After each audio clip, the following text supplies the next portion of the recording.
Bom, gente, boa noite, boa tarde ou boa noite para quem está no Líbano, né? Hoje, com muito prazer, nosso convidado é o embaixador Hermano Télio Ribeiro, que é o embaixador do Brasil no Líbano e que, de uma certa maneira, a gente já falou sobre isso, mas ele é um pouco padrinho desse GEPOM, porque quando nós nos conhecemos há 2 anos, foi um encontro organizado pela Monique Sorachevski, que foi no SEBRE, e nós saí com a Monique, eu estava o embaixador, fomos caminhando para almoçar, e aí, a partir de então, eu já conhecia a Monique, veio a pandemia, e aí o resto da história, boa parte de vocês já conhece. A Monique está aí também, mas está com dificuldade na conexão, mas eu registro aqui a presença dela, se ela conseguir falar, ela vai falar. E o GEPOM, para quem não conhece, né? Então, esse GEPOM que nasceu há 2 anos, é um coletivo, somos todos acadêmicos independentes, cada um tem um vínculo com uma universidade separada, mas aqui todos nós trabalhamos, né, sobre o Oriente Médio. Nós formamos esse grupo, né? Inicialmente éramos 4, era eu, Monique, Najat Puri, que daqui a pouco também está conectando, e eu, Monique e Najat, éramos 3. E depois teve o Heitor Loureiro, veio compor conosco, que é especialista em Armênia, na região do Cáucaso Sul, e depois o Andrew Trauma também, professor da Unicuritiba, Heitor é de São Paulo, o Andrew é de Curitiba. Então, somado, né, a minha, a Najat e a Monique vieram mais esses 2. Temos o Luiz Felipe, que é o nosso monitor sempre presente, o nosso pesquisador júnior. E esse ano nós estamos com a Karine Cheiato, que é pesquisadora, está fazendo mestrado em segurança na estratégia de segurança na Universidade Federal Fluminense. Tá? Então, quem quiser nos conhecer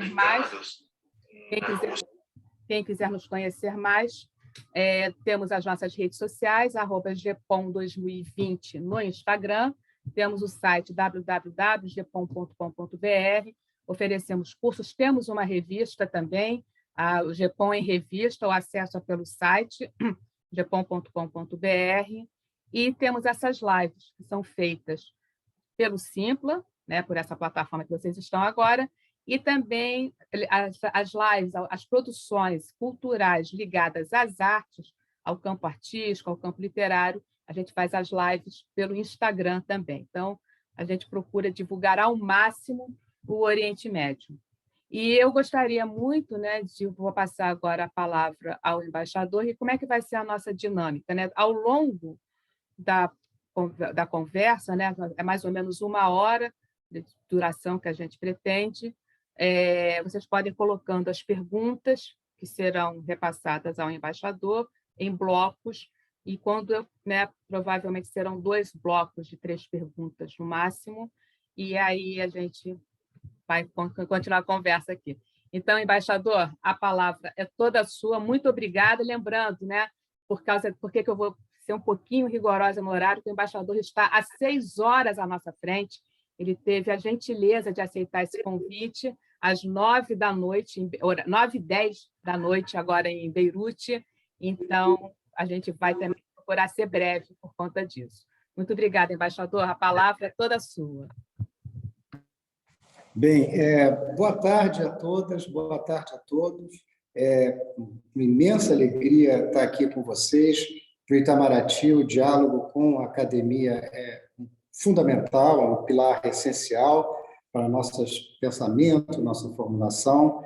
Eu tenho grande alegria também de estar um pouquinho na gênese aí do nascimento do GEPOM, com os professores que a professora doutora Muna, a que ela se referiu, e de modo que foi um momento luminoso andando ali pela PUC, e eu manifestando minha estranheza de que não houvesse, dentro do SEBRE, um centro um pouco voltado para o Oriente Médio. Vocês fizeram isso, parabéns, e vamos em frente com muitas ações em conjunto. A professora me colocou um desafio de, em 20 minutos, enfim, explorar o meu espírito de síntese e de, em 20 minutos, eu falar de relações Brasil-Líbano, brasileiros no Líbano e eleições no Líbano em perspectiva. De modo que... Mas pode passar um pouquinho, embaixador. Porque aí vamos ver. A ideia é que a gente possa, sobretudo, conversar depois com vocês nas perguntas e respostas.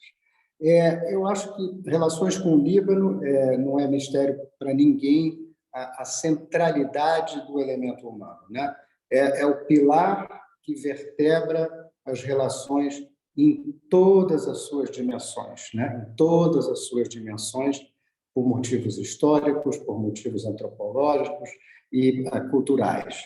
A diáspora brasileira, né, libanesa no Brasil, é a mais antiga e a mais significativa em termos de números no exterior. E essa antiguidade da diáspora, ela tem vantagens, mas também tem desvantagens. Então, vou falar um pouquinho das vantagens da gente ter essa diáspora mais antiga. Eu, por exemplo, quando cheguei aqui em dezembro de 2020 e estava apresentando minhas credenciais e visitando chanceler, etc., eu ouvi de uma alta autoridade da República Libanesa, que percebeu que eu estava muito formal e solene, ele pôs a mão no meu ombro e disse assim: embaixador, as relações do Brasil com o Líbano, cito textualmente, são relações de amor. Então, isso foi a minha introdução. Essas relações humanas abrem todas as portas no Líbano, independentemente da religião e da localidade. Aqui existem, evidentemente, verdadeiros feudos, que a gente pode até chamar, em que até determinados libaneses de certas confissões não podem entrar. O Brasil pode entrar, os brasileiros podem entrar em todo o território libanês. E aí eu queria pedir a gentileza da Muna para projetar um mapa do Líbano, que vocês todos, evidentemente, conhecem, mas talvez em forma diminuta. Então, eu fiz uma foto do mapa do Líbano, porque, como eu vou falar um pouco das diferentes regiões, talvez seja útil, se for possível. Se também não for possível, não há problema nenhum. Como todo bom diplomata, ou como todo diplomata, a gente tem paixão pela geografia e, portanto, pela cartografia, né? Então, eu sempre procuro adicionar mapas às apresentações. Basicamente, esse mapa mostra o Líbano de norte a sul. Obviamente, a única, aspas, fronteira pacífica é a fronteira com o mar Mediterrâneo, né? As outras duas fronteiras não estão demarcadas, nem muito menos reconhecidas, ou seja, a fronteira com a Síria e a fronteira com Israel ao sul. Então, o país tem, digamos, essa circunstância geográfica que faz dele um país geopoliticamente fundamental no Oriente Médio, nessa região aqui. Mas, Muna, se você tiver com dificuldade de pôr a foto, não tem problema. Para mim, passou, mas eu estou recebendo informações que o mapa não está sendo projetado. Um minutinho que eu vou ver aqui, o que a gente pode fazer. Apareceu agora? Agora sim. Ótimo. Tá. Obrigada. Ótimo, muito obrigado. Então, aí vocês veem o Líbano, eu vou de norte a sul, para simplificar um pouco. A norte está a cidade de Trípoli, né? Uma cidade histórica, com cidadelas medievais e com uma inacreditável presença brasileira no projeto que Niemeyer desenvolveu lá da Feira de Trípoli. Eu vou falar disso quando eu falar da minha viagem a Trípoli. Depois vocês têm... e tem brasileiros aí no norte, brasileiras, muito ativos, né, no norte. À direita, aqui em laranja, nós temos o BK, né, são duas regiões do BK, onde está concentrada realmente a grande parte dos brasileiros. Concentrada, porém dispersa. E eu vou depois falar no nome de vários vilarejos que são considerados vilarejos brasileiros no BK, porque as lojas são brasileiras, as comidas são, enfim, brasileiras, as pessoas falam português.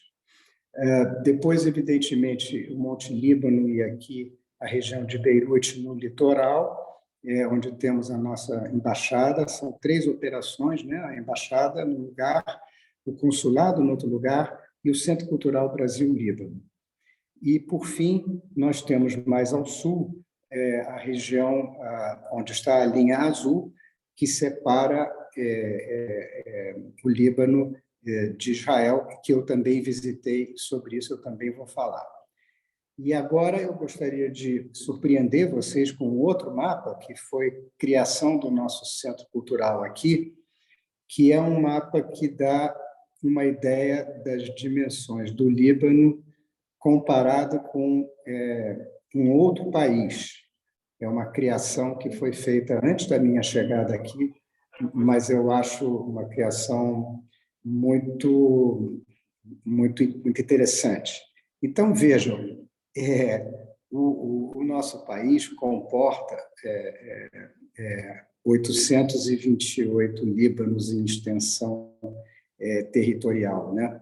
Esse aqui é o grande contraste. E aí o comentário que eu faria é o seguinte: todos os libaneses, quando eu digo que sou brasileiro, eles dizem: um país continental, é uma coisa maravilhosa, eu tenho primo lá, tenho tio, tenho...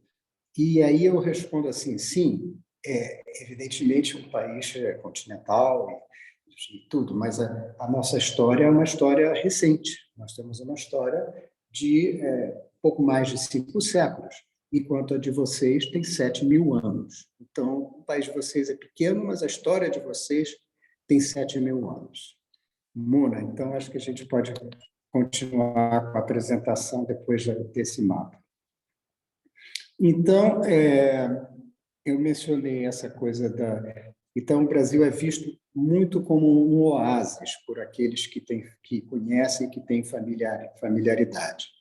Agora, essa proximidade, ela não se traduz em números, por exemplo, nas relações comerciais e de investimento. A Muna pediu para eu falar um pouquinho disso. Não obstante assim, o incansável trabalho das câmaras de comércio, em São Paulo, no Rio, aqui no Líbano, das embaixadas, o que a gente constata é que esse relacionamento comercial, de investimentos, está muito abaixo do que a gente esperaria de países tão próximos, muito abaixo, né?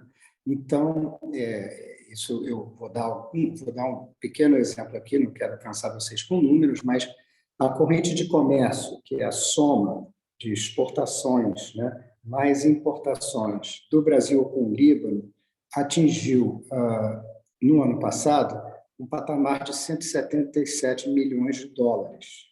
177 milhões de dólares. Evidentemente que a Covid atuou aí negativamente. O pico foi registrado em 2018, na era pré-pandêmica, com uma corrente de comércio, de novo, com a exportação mais importação, de 300 milhões. Só para dar uma ideia para vocês, a corrente de comércio do Brasil com o mundo, apenas de janeiro a abril deste ano, foi de 208 bilhões de dólares. Né? Então, isso dá uma ideia de quão quase que residual é esse comércio entre os dois países, de que tem um potencial, portanto, enorme para crescer. A embaixada tem um setor de promoção comercial que dá muito apoio às câmaras, identifica setores de possibilidade de penetração, enfim, é um trabalho muito bem sustentado e que a gente compartilha com outras agências, como a Apex e com os outros ministérios. Nos últimos anos, a gente não, porque eu não estava aqui, mas os meus antecessores, publicou um guia chamado Como Exportar, que é um guia muito útil para todos os interessados em fazer negócio com o Líbano, e 5 estudos de mercado completos sobre setores selecionados nos quais o Brasil teria capacidade de penetração no mercado libanês. Agora, o grande, digamos, divisor de águas seria o famoso Acordo de Livre Comércio Mercosul-Líbano. É um acordo que já está sendo negociado há muitos anos, um acordo em que o Brasil, politicamente, tem o maior interesse que sejam concluídas essas negociações, mas por uma, digamos, fragilidade do lado libanês, de negociadora mesmo, de constituir equipe, de manter uma intensidade de negociação que leve à assinatura, esse acordo ainda não pôde ser assinado. Uma vez assinado esse acordo, ele em si ele traz uma sinalização enfim, para que os agentes econômicos se voltem para o mercado do Mercosul, no caso, os agentes libaneses, porque, evidentemente, a gente quer também ajudar a criar empregos no Líbano, a gente quer também promover exportações libanesas, né? Aumentar a competitividade desses produtos. E também nós temos um investimento aqui numa barragem, em uma região chamada Jana, e que está parado pelas dificuldades financeiras que todos conhecem, pelas quais passa o Líbano. Então, nós temos esperança de que, com o novo governo, possa haver uma retomada, as reformas aconteçam e possa haver uma retomada dessa construção. Eu acho que também temos que dar uma palavrinha sobre uma robusta cooperação muito importante, que é a cooperação técnica oferecida pelo Brasil ao Líbano. Isso tem sido uma coisa constante, sobretudo, mas não apenas, depois da dupla explosão do Porto. O Brasil tem sido doador de todo tipo de gênero, desde alimentos até medicamentos, purificadores de água, enfim. E isso não só o governo, mas a sociedade brasileira se mobilizou imensamente. A sociedade brasileira em São Paulo tem se mobilizado imensamente. Então, o Líbano é muito, muito reconhecido. E tem entidades que eu não posso deixar de mencionar que atuam aqui de forma não governamental, de forma voluntária, né? E que aqui, no caso, existe um grupo de amizade Brasil no Oriente Médio, que são senhoras que se espalham pelo país e que atuam de forma muito robusta. Agora, é natural que a concorrência de atores tradicionais, a gente pode imaginar a França, a Itália, Estados Unidos, outros países da região, dificulta a nossa competitividade. A gente tem que ser realista com isso também. Mas há um certo desconhecimento do Brasil que também dificulta. A gente tende a achar que, porque nós temos essa relação tão forte, histórica, a gente tende a achar que o Brasil é muito conhecido no Líbano. Não é. Repito, não é.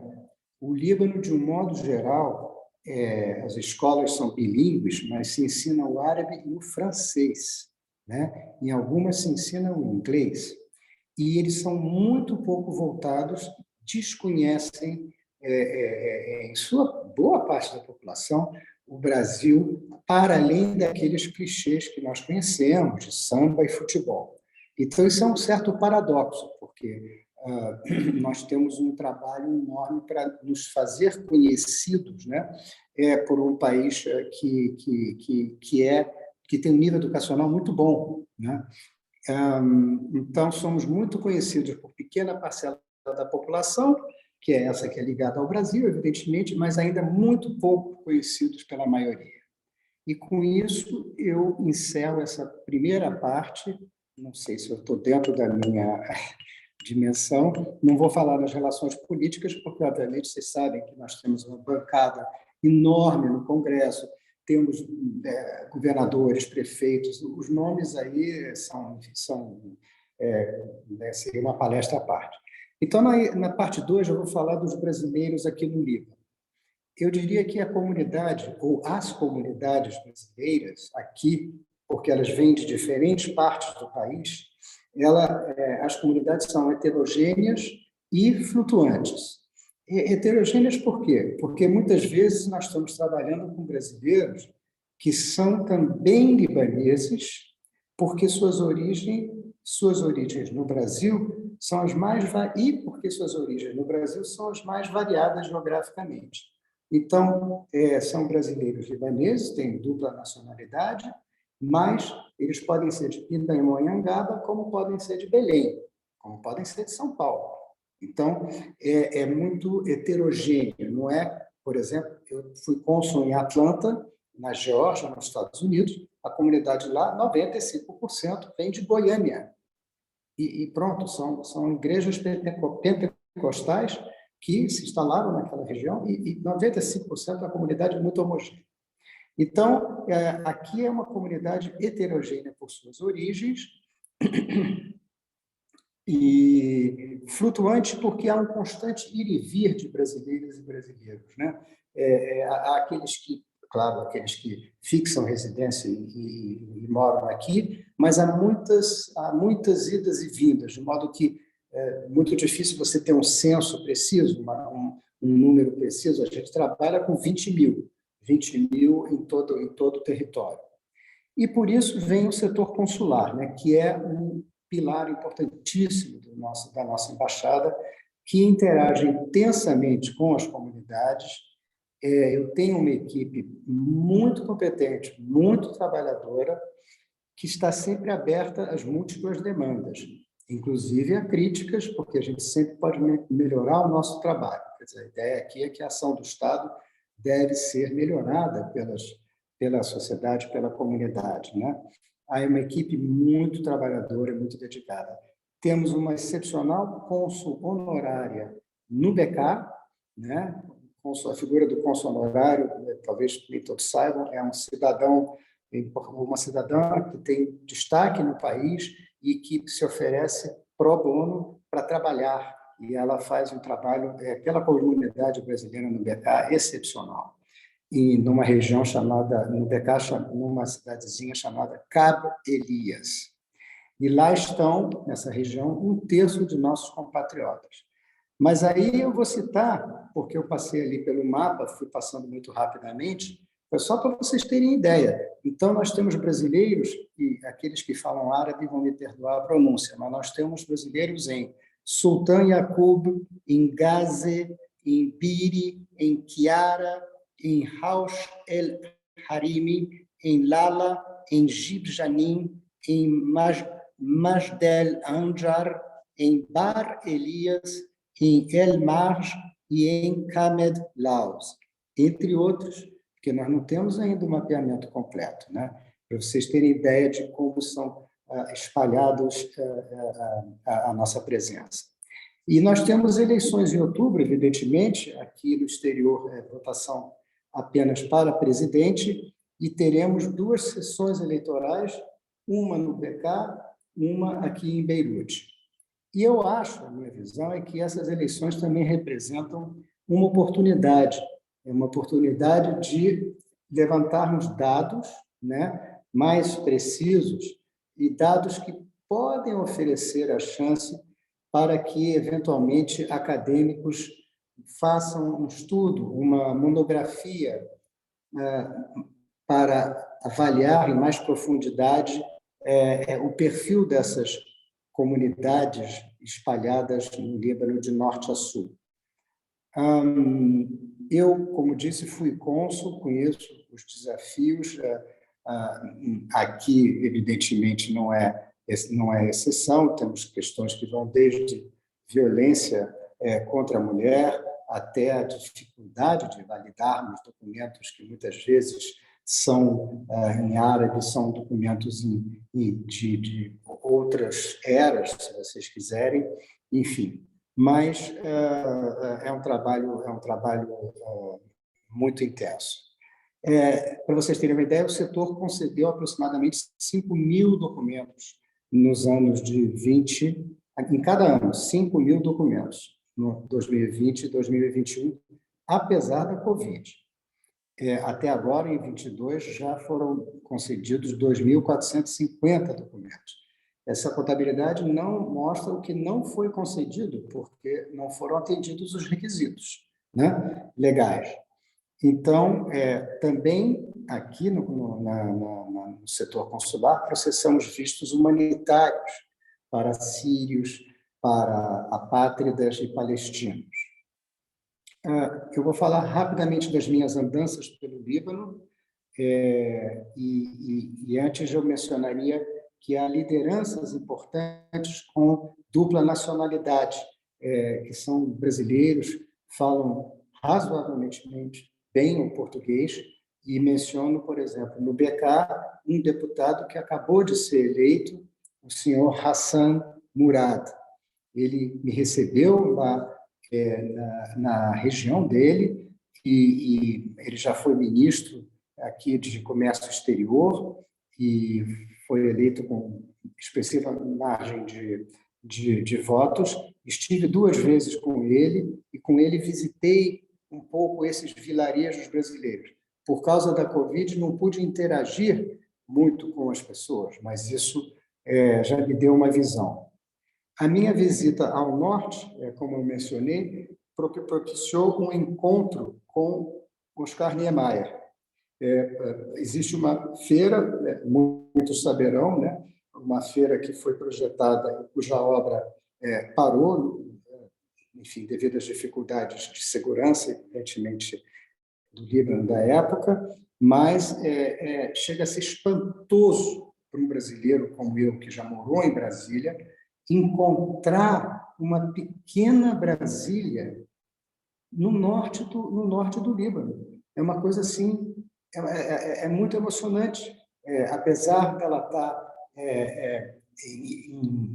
a obra parada, apesar dela hoje ela abriga uma agência da ONU em parte do território, é uma obra gigantesca com vários prédios, vários, enfim, auditórios, etc. E foi um momento muito importante e que me emocionou muito de ver a dificuldade que se tem como retomar as obras, que vocação dá a essa feira, essa feira do Niemeyer. Também há grupo de brasileiros e brasileiras muito ativas no norte, e eu também fiz uma visita a Sultan Yaqub, no BK, com múltiplas pequenas vilas, eu já falei disso, onde só se fala português. E, finalmente, a visita a Naqoura, no sul, que é onde tem a sede da Missão de Paz da ONU, né, chamada UNIFIL, e já estive lá algumas vezes visitando o contingente brasileiro, mas eu fui além. Eu, numa visita privada, eu fui além de Naqoura, levado por brasileiros libaneses de Foz do Iguaçu. Pessoas que me disseram assim, literalmente, embaixador, quando o avião pousa em Foz do Iguaçu, meu coração faz assim de alegria e de emoção. Sinceros. E eles me levaram para uma região em que já se podia ver Israel ao sul.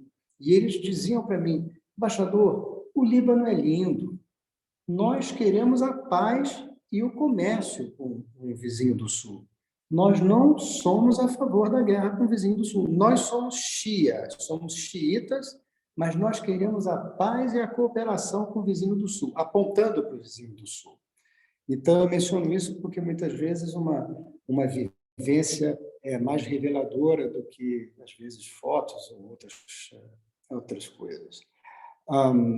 Então, na Unifil, a presença brasileira está reduzida, mas é sempre relevante e reconhecida. Temos oficiais, temos do Exército e da Marinha Brasileira neste momento. O nosso Centro Cultural, para falar um pouquinho do cultural, o Centro Cultural Brasil-Liban tem uma nova liderança que vai começar agora esse mês. Nós selecionamos um novo diretor. Os professores e auxiliares são, em sua maioria, líbano-brasileiros, muito ativos. Há uma demanda crescente pelo ensino de português como língua de herança e outras atividades. Com a Covid, o ensino do português à distância passou a oferecer uma ferramenta de trabalho no mundo da lusofonia, porque vocês imaginam que a coisa se dispersou, né?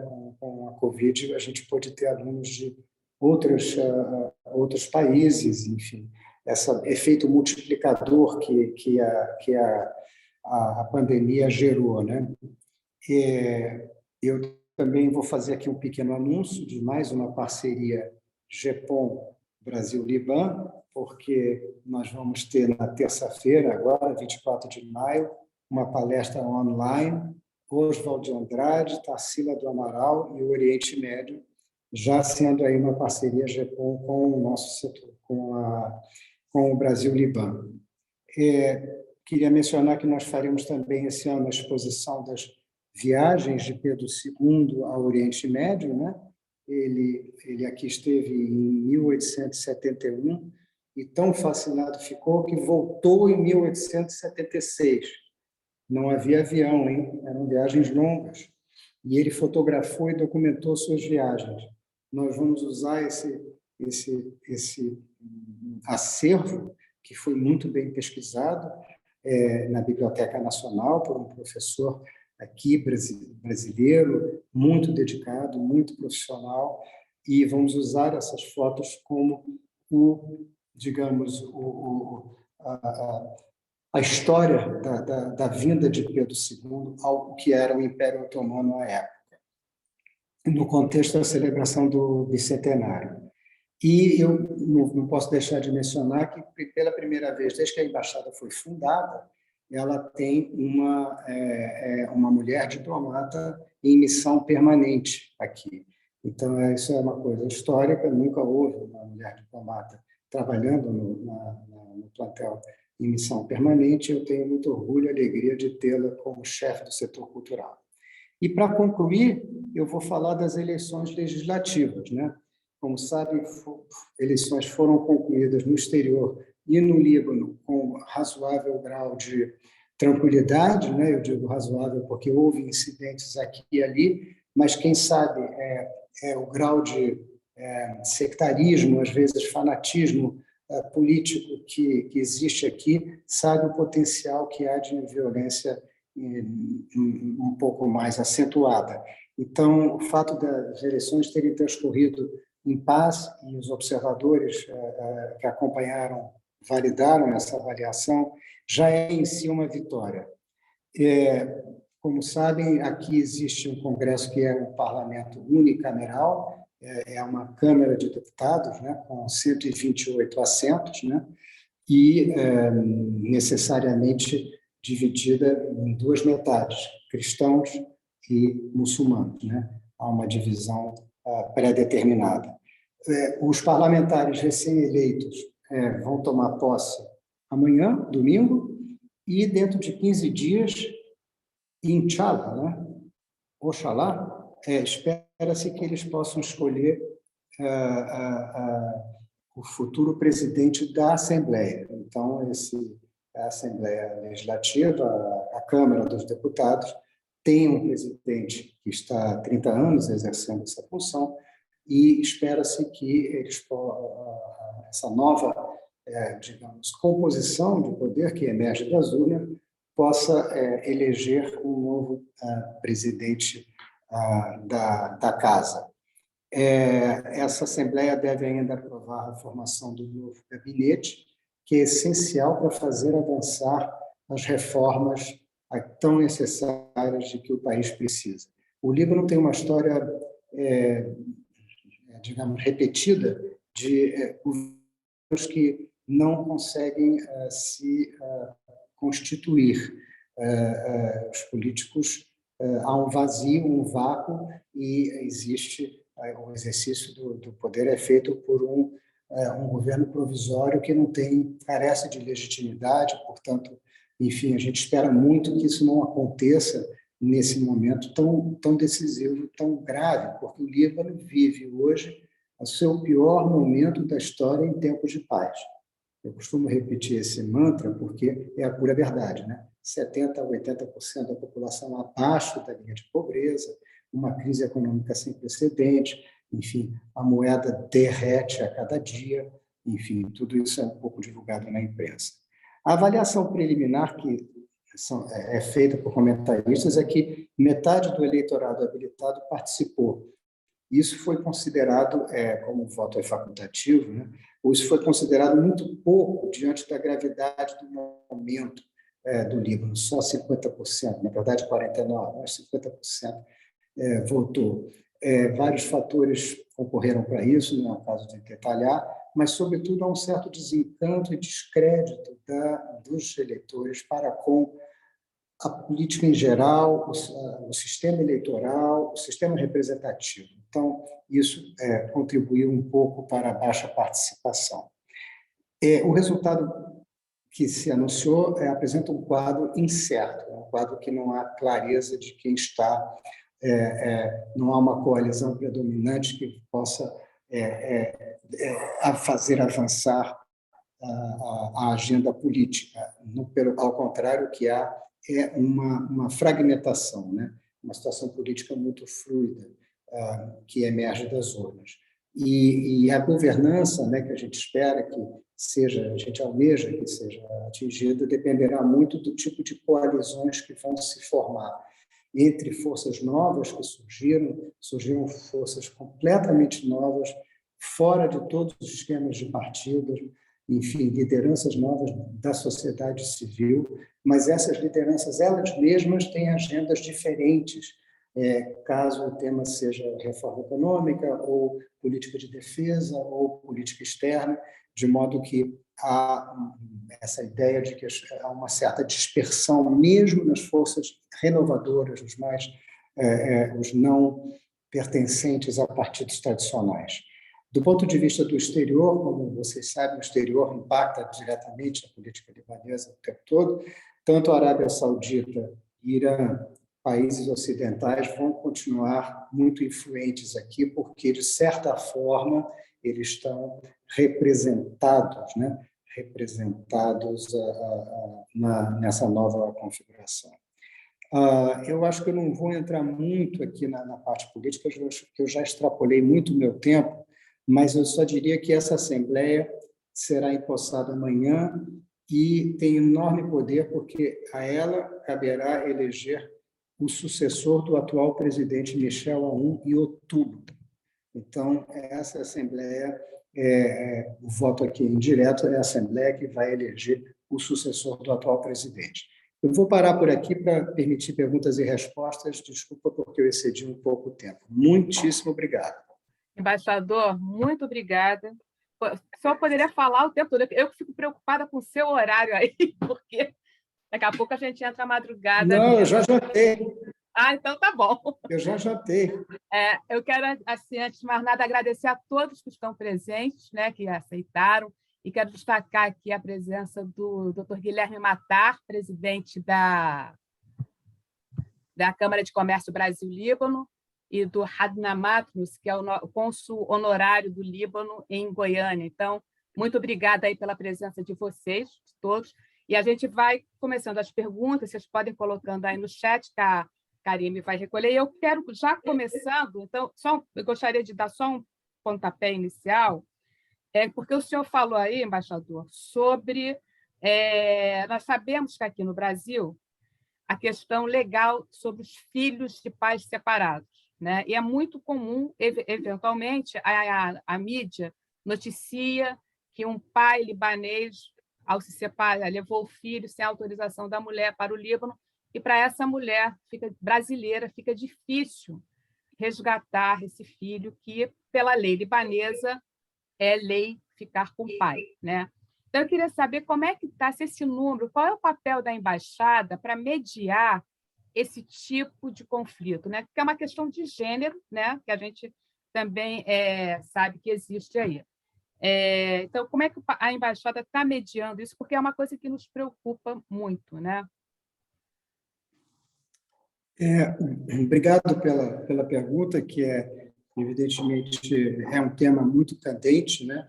E nós temos aqui também o reverso da medalha, que é o caso de brasileiras que procuram o consulado porque querem voltar para o Brasil com os filhos, mas não obtêm a autorização parental, a autorização do marido, né?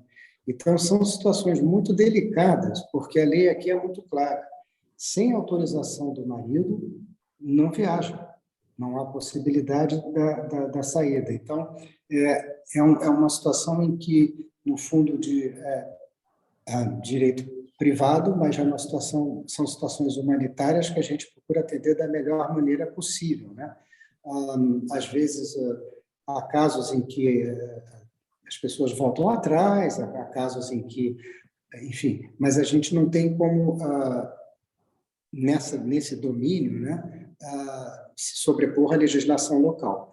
E a legislação local é absolutamente determinante. Então, tanto nesse caso que eu te dei, que é de brasileiras que pedem auxílio para sair com os filhos, né?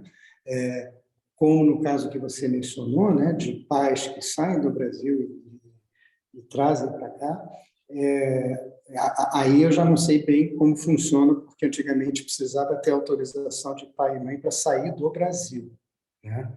Eu não sei se hoje em dia essa legislação terá mudado, mas é de fato uma questão muito muito concreta, muito sensível, muito delicada, mas a nossa ação é limitada, porque muitas vezes as pessoas acham que a embaixada ou o consulado pode tudo.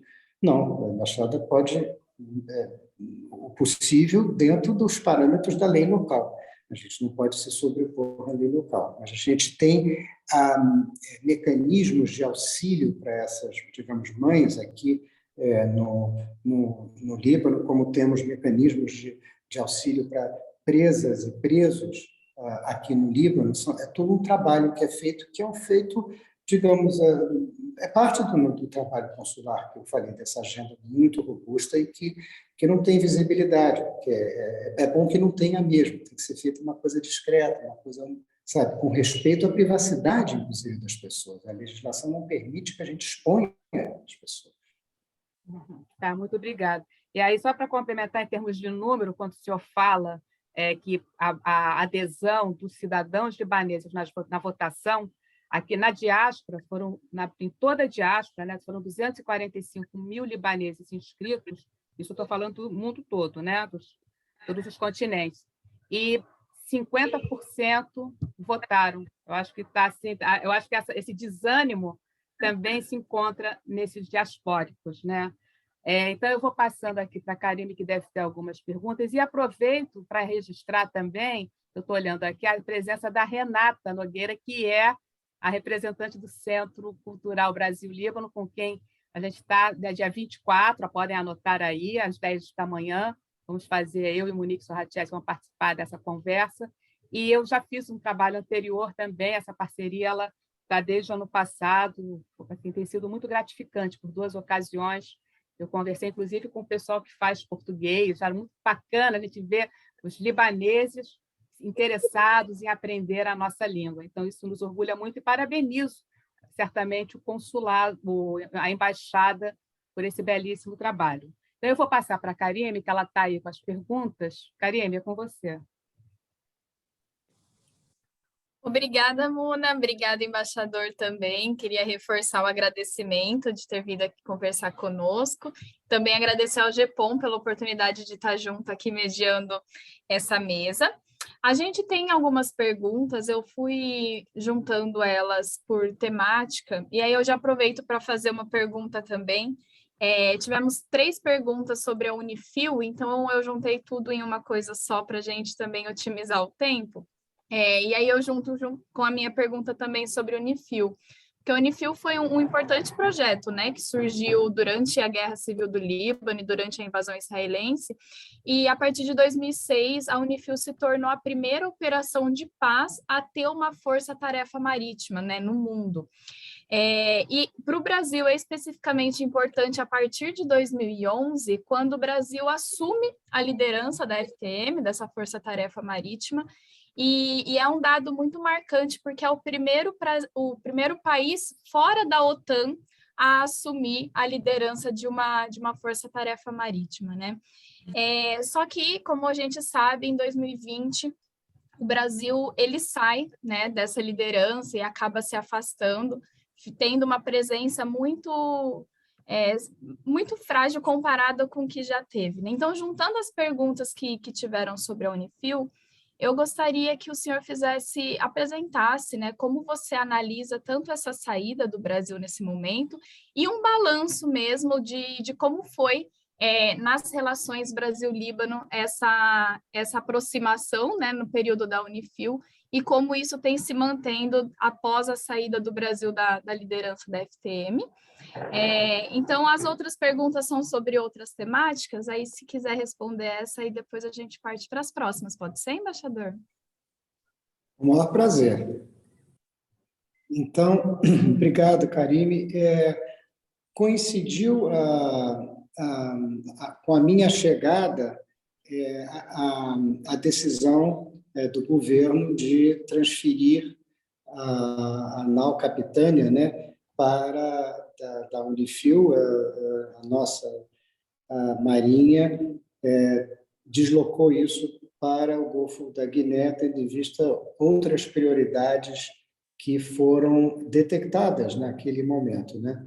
Eu assisti à passagem de comando do último comandante dessa força, o comandante Salgueirinho. Ele nos fez uma avaliação muito detalhada da participação da Marinha, não só no período dele, mas nos 10 anos em que nós lideramos a Força-Tarefa Marítima. O prestígio da Marinha brasileira é incontestável. O exemplo de todos os participantes brasileiros ao longo desses anos pelo convívio, pela disciplina, pela formação, marcou muito, não apenas os demais integrantes da Força-Tarefa, que é multinacional, como vocês sabem, mas também os integrantes das Forças Armadas Libanesas, das FAL, né? Quer dizer, há potencial aí para que seja aproveitado esse acervo em alguma forma de cooperação futura entre a Marinha e as Forças Armadas Libanesas. Então, isso é uma coisa que é importante registrar e faz parte do acervo da nossa presença. A presença agora como você mesmo falou, uma presença menor. Nós temos um efetivo do Exército, de 7 oficiais, e ainda temos 2 oficiais da Marinha operando lá em Nacura. Nós sempre temos a expectativa, né, de que no futuro, né, quem sabe, ano que vem, no futuro, haja um exercício de reflexão sobre a oportunidade da gente voltar a ter uma presença um pouco mais robusta. Nós temos um acordo em matéria de defesa com o Líbano que está pendente de apreciação no Congresso, e o fortalecimento das Forças Armadas Libanesas, na minha avaliação, é um pilar que deve ser explorado no contexto muito particular em que vive o Líbano, onde há milícias fortemente armadas de todas as, digamos, cores e confissões. Eu não sei se eu respondi a essa pergunta, mas se houver outras ou se eu precisar completar, por favor. Está ótimo. Muito obrigada. A próxima pergunta, a Monique perguntou se o número de 5.000 pedidos de documentos por ano é constante ou aumentou devido à Covid e explosão no Porto. E aí ela complementou a pergunta com há renovado interesse em imigração para o Brasil? Obrigado, Monique, pela pergunta. Nós, evidentemente, com a explosão do Porto, que se superpôs a todas as crises, né, que o Líbano vinha vivendo, energia, econômica, financeira, credibilidade das instituições, etc., nós tínhamos a expectativa de que, sim, houvesse um aumento. Mas esses números estão um pouco... você vê que eles se repetem, né, em 20 e 21. E já há um crescimento agora em 22, né? Então, eu não diria que houve um pico de demanda resultante dessas múltiplas crises, um pico de demanda de retorno, né? De retorno para o Brasil. Isso não são, os dados não apontam para essa realidade. O que não significa dizer, muito pelo contrário, que não esteja havendo um verdadeiro êxodo de libaneses para terceiros países, né? Então, isso é uma constante aqui nos jornais, nos comentários, é uma tristeza que os que ficam, médicos, enfermeiros, profissionais liberais, muito bem formados, a formação aqui é de muito bom nível, que se sentem, ficam com o coração partido, mas os seus filhos têm que ir embora, porque eles não vão ter emprego, não vão ter perspectivas de vida, né? Eles não querem ir, mas são obrigados a ir. Então, do ponto de vista de partida de libanesas e libaneses para outros países, inclusive França, que é uma espécie de imã, né?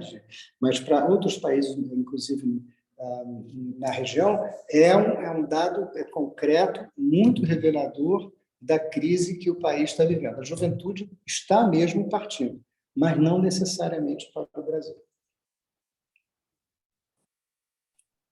Perfeito, muito obrigada mais uma vez. A próxima pergunta, ela é uma pergunta um pouco mais específica, então você avalia, embaixador, sobre a resposta. Ela diz que ela está fazendo o TCC dela voltada para uma possível proposta de irmandade de cidades entre Pelotas, no Rio Grande do Sul, e algum município libanês. A pergunta dela, ela diz que ela gostaria de perguntar se o senhor identifica no Líbano uma boa abertura para esse tipo de cooperação descentralizada entre cidades e municípios, pelo que eu compreendi. O que é TCC? É trabalho de conclusão de curso, da graduação. Não. Então, olha, é muito interessante esse elemento que ela traz, porque no Itamaraty nós temos uma unidade que acompanha essa cooperação descentralizada e há, digamos, um certo rito para que, aspas, ela dê certo, ou seja, é preciso que, digamos, a Assembleia de Pelotas apoie essa iniciativa, né?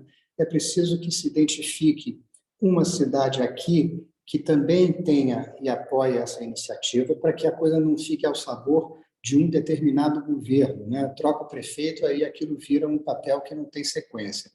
Mas o mais importante nesse tipo de cooperação, e o governo federal não se envolve, porque é uma coisa descentralizada, como o título diz, é que ela tenha um projeto que ela promova, seja acadêmico, seja tecnológico, seja de pesquisa, enfim, seja comercial, ela precisa ter uma vida, porque senão você tem o prefeito visita aqui, traz uma equipe, uma delegação, e passam uns tempos aqui, depois o prefeito daqui vai lá, e é tudo lindo, maravilhoso, vamos ser sinceros, mas de concreto não surge nada em benefício das populações da cidade.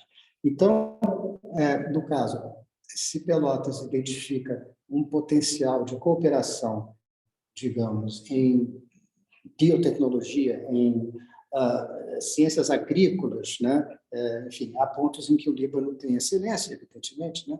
Então, aí sim você tem a argila de que é construída uma cooperação, né? Pode ser pesquisa de, enfim, você entende? É preciso que a Irmandade da Cidade tenha por substrato um projeto concreto, uma coisa que as irmane do ponto de vista de projeto econômico, comercial, científico, tecnológico e assim por diante. Do contrário,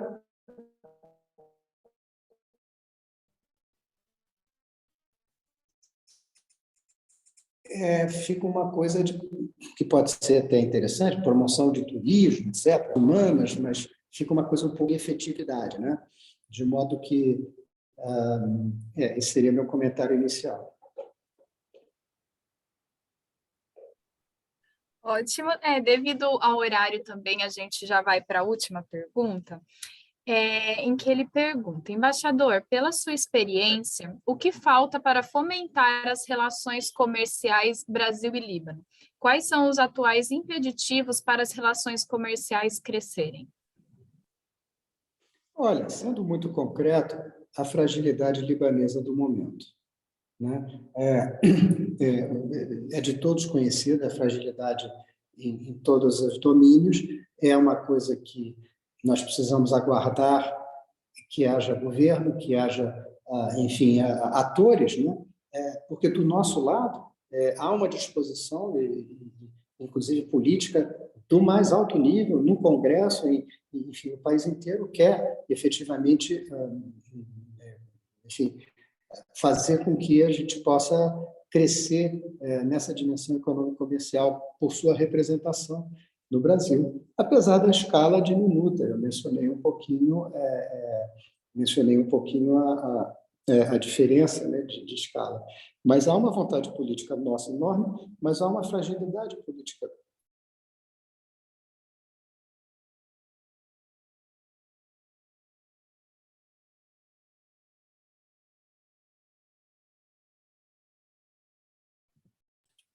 A internet. Pelo horário, a energia do Líbano deve ter caído. Tem isso. Mas ele daqui a pouco volta. Karime, tem umas 3 perguntas que você pulou antes dessa que você leu. Você volta, eu vou selecionar. Então, eu vou mandar como elas eram de política específica, eu fiquei em dúvida se ele poderia responder. Pode mandar sim. Pode? Tá. Pode. Só vamos esperar, gente, porque o Líbano tem um problema de energia, né? Tem horários que a energia cai e volta, e o embaixador acabou de cair de vez. Deixa eu ver se eu consigo falar com ele. Porque no Líbano, assim, a energia ela funciona. Eu estou te ouvindo. Está me ouvindo? Então tá bom. Então, estou te ouvindo. Eu não estava localizando, mas agora está tranquilo aí. Karime, então, bom, aí a gente faz essas 3 perguntas e a gente volta. Eu vi que faltaram umas perguntas. A Karime vai fazer. Vou fazer agora, então. Eu estava um pouco nervosa por causa do tempo. Não, tranquilo. A primeira pergunta foi em relação à diversidade religiosa no Líbano.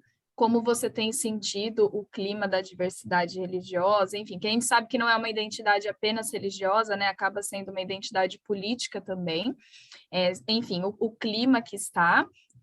E a outra pergunta é bem específica sobre a atual eleição no Líbano, perguntando se você acha que as novas eleições mostraram, de fato, algum enfraquecimento do Hezbollah ou não. Tá, então, vou começar pelo... Não sei se me ouvem. Tá tranquilo, mas... Tá. Então, a questão do Hezbollah. O Hezbollah, assim, perdeu, talvez, alguns poucos assentos, mas o conjunto Shia, né, que é o Hezbollah, mais o partido do presidente da Câmara, que é o Nadi Berri, né, do Amal, esse conjunto continua tendo uma importante representação política no novo parlamento, né? O tom do Hassan Nasrallah, nos discursos que ele pronunciou logo depois das eleições foi um tom moderado, foi um tom, digamos, buscando, de certa forma, a união das forças políticas em torno de um novo projeto, mas só o futuro dirá o que vai acontecer nas conversas, evidentemente, na política, né? No jogo político em si, né? É inevitável que o Hezbollah permaneça como um ator incontornável no Líbano. Isso não vai variar por eles perderem alguns assentos, mas houve efetivamente, e isso é importante sinalizar, um certo descontentamento de eleitores lá no sul que se esperaria votariam no Hezbollah e não o fizeram. Então, houve um início digamos, de contestação dentro do que seria o feudo Hezbollah de eleitores, etc., né? Insatisfação intra, né, Hezbollah. Isso é uma coisa interessante a se assinalar. Ela falou, isso é no Hezbollah. Sobre, diversidade religiosa, quer dizer, o país aqui é um mosaico, né, para não dizer um caleidoscópio, né, porque é uma coisa tão rica e diversa e tão complexa, né? São 18 religiões ou confissões reconhecidas, né? E elas têm uma importância política notória na medida em que as listas eleitorais são conformadas levando em conta a religião, né? Então, não é como você ter no Brasil o nome do candidato e o nome do partido. Você tem o nome do candidato e a confissão, né? O partido e a confissão. Daí, para a gente ver como é relevante a coisa da religião. E é relevante porque ela está explicitada em qualquer lugar que você vá. Em qualquer lugar que você vá, ou você está vendo mesquitas, ou você está vendo uma Virgem Maria, você vê estátuas, você vê a presença da religião é muito forte, das religiões, digamos assim, né? Isso eu acho que está no DNA do país, essa diversidade, e ela é uma questão identitária, ela faz parte da questão identitária do país. O que os une é a língua árabe, mas muitas coisas não os unem. E um elemento que não ajuda, digamos, é o elemento religioso, porque ele tende a fracionar, ele tende a dispersar, né? Então, muito genericamente, porque isso é coisa para teses de doutorado, né? Examinar temas dessa riqueza e dessa complexidade, o que eu vejo é isso. Na hora do voto e das listas, as pessoas estão levando em conta ali as confissões religiosas, né? Isso é muito importante.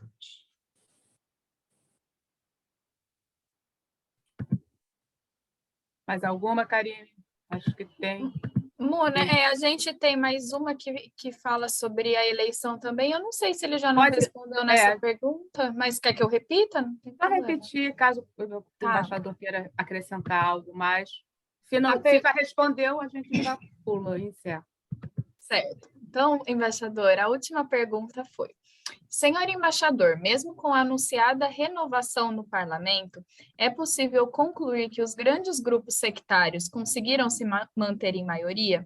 Se sim, isso pode atrapalhar a formação de um verdadeiro novo governo? Aí ele agradece e ele colocou-se à sua disposição no consulado em Goiânia. Muito obrigado ao nosso cônsul em Goiânia, cidade que eu conheci e que eu gostei muito quando visitei nos meus tempos de Brasília. A renovação no parlamento foi expressiva se a gente considerar que 15 assentos foram conquistados, digamos, pelo que a gente pode chamar de forças de renovação ou de oposição, lideranças que emergem da Revolução de Outubro, né, da Thaura, mas, como eu disse, não está muito claro em que medida eles vão poder trabalhar de forma coligada e que eles não sejam cooptados pelos grandes partidos que têm uma força,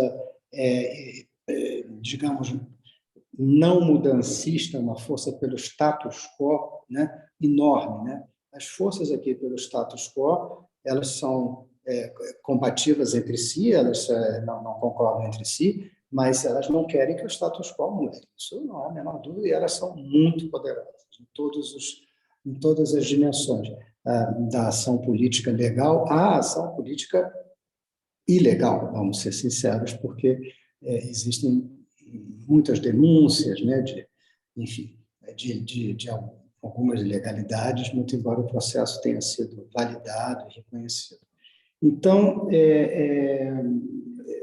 os grupos que detêm o poder continuarão com muita expressão no parlamento, quer dizer, a divisão que se tem no fundo, entre os grandes partidos, a coalizão, por exemplo, que estava no poder, que unia os xiitas, o Hezbollah e o CPL, né, do presidente Aoun, ela perdeu alguns assentos, mas continua com uma representação muito significativa. Eu tinha os números aqui, talvez valha a pena até mencionar. Então, a coalizão Hezbollah, Amal xiitas e a corrente patriótica livre do presidente Aoun perdeu a maioria que detinha, mas segue muito influente, com 61 a 62 assentos. Veja, um parlamento de 128. A oposição, digamos, chamada oposição, que são as forças libanesas, né, que são cristãs, essas saem fortalecidas, as forças libanesas, juntamente com falangistas, socialistas e outros. Então, ficaram com 53 a 54 assentos. Então, 62, digamos, que é a constelação de poder que tinha a maioria bloqueadora, versus 54, que é a, aspas, nova oposição, velha oposição, mas com essa nova eleição, não muda muita coisa. E dos independentes, a grande novidade é que eles são, a gente sabe, anti-establishment, e eles podem, aí para responder a pergunta dele, eles realmente podem, na avaliação inicial que estamos fazendo, né, representar o início da renovação da classe política. Eles podem ser aquela luzinha ainda num túnel que vem com a sua inércia de décadas e décadas e décadas de mais do mesmo, né? Então, esse é o comentário que eu faria em resposta ao nosso querido cônsul. Acho que encerramos aqui as perguntas. Embaixador, muito obrigada pela sua generosidade de estar conosco até essa hora. Sei que está tarde, mesmo tendo jantado, mas hoje é sábado, né? Vamos sabadar.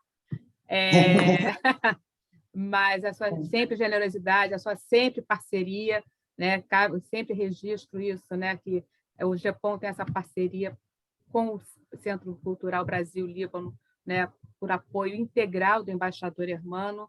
Dia 24 estaremos lá no Líbano, mas daqui do Brasil, mas no Líbano. E eu vou complementar apenas o seguinte, né? Como descendente de libaneses, eu espero que realmente essas eleições façam alguma diferença. Como observadora, essa luz no fim do túnel está muito distante. Acho que, infelizmente, o Líbano deu uma guinada para a direita, para a extrema-direita, que também a gente não pode, né, deixar de apontar isso. Então, gente, muito obrigada. Essa live vai ficar disponibilizada assim que que a plataforma liberar a gravação, a gente sobe para o nosso YouTube, né? Sigam o GEPOM pelo @GEPOM2020, pelo site. Muito obrigada a todos que, no meio da tarde de sábado, no Rio de Janeiro, frio a beça, acredito também no resto do Brasil, frio para mim, né? Estão aqui disponíveis, ficaram aqui, muito obrigada até agora. E a gente até a próxima, até a próxima assembleia, até a próxima live. Se o embaixador quiser fazer uma consideração final para a gente encerrar, a palavra é sua. Não, muito obrigado a todas, a todos.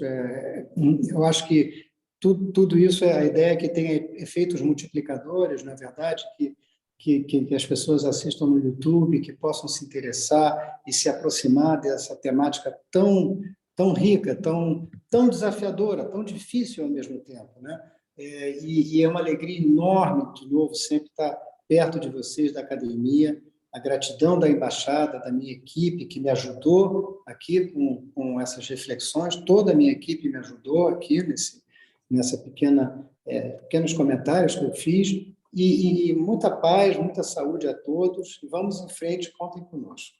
Muito obrigada, embaixador.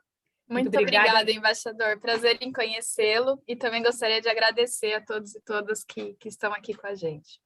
Gente, muito obrigada. A gente vai se falando durante a semana.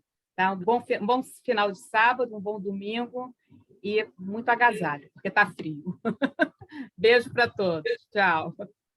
Tchau.